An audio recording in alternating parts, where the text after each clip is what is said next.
রাধে রাধে, জয় জগন্নাথ। সকালবেলা সমস্ত কাজ সেরে আমি বসে গেছি মালা জপ করতে। আজ মালা জপের 1 বছর পূর্ণ হলো, মানে গত বছর রথের দিনে আমি মালা জপ করা শুরু করি। মালা জপ শেষ করে আমি চলে যাব রান্নাঘরে, আর বেশ ঝটপট রান্নাটাও সেরে নেব। এখানে আমি সকালে করেছিলাম আলুর তরকারি আর সুজি আর রুটি, আর পরে কিছুটা আমও কেটে নিয়েছিলাম। এটা দিয়ে সকালে জলখাবার শেষ করব আমরা আজকে। আর দুপুরেও বেশ তাড়াতাড়ি রান্নাটা চড়িয়ে দিব, কারণ বিকেলে আমরা রথে যাব। তাই এখানে আমি মনির বাবাকে খেতে দিয়েছিলাম, তারপর মনিকে খাইয়ে দিলাম এর মাঝে। তারপর বাবা কিছুটা বাজার এনেছিল। এখানে ছিল চিড়ে ভাজা, তারপর ছিল ছোলার ডাল, বাদাম, বেসন, আর ছিল কুমড়ো ফুল। বেশ অনেকদিন পর কুমড়ো ফুল দেখলাম, এগুলি চপ করা হবে। তারপরে রথে চলে গিয়েছিলাম খেয়ে দিয়ে দুপুরে। এখানে আমি গিয়ে একটা পান কিনে নিয়েছিলাম, যেটা রথে দিতে হয় আর কি। তারপরে ওই তো দেখা যাচ্ছে আমাদের গোপীনাথ মন্দিরের রথ, যেটা দড়ি আমরা ধরতে পারিনি, এতই মানুষের ভিড় ছিল। আর যারা ধরে হাঁটছিল তারা তো ছাড়ছিলই না।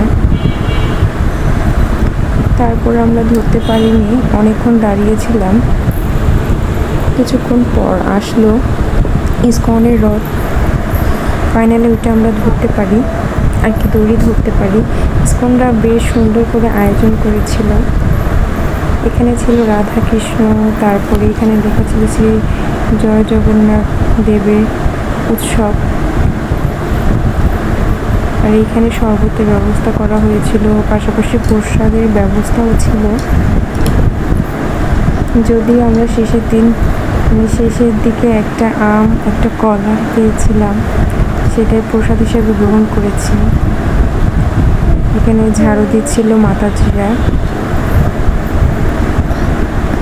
এখানে ব্যানার বের হয়েছিল, বেশ অনেক লোক হয়েছিল, হয়তো অল্প কিছু সময়ের জন্য, বাট আনন্দটা অনেক বেশি হয়েছে। সবাই আনন্দে মেতে উঠেছে। এখানে মামামও হাততালি দিচ্ছে সবার সাথে সাথে। তারপরে ফাইনালি আমরা রথে দড়ি ধরতে পারি। জয় জগন্নাথ। তারপর গোপীনাথ মন্দির থেকে বড়বাজার মন্দিরে কৃষ্ণকে আনা হয়,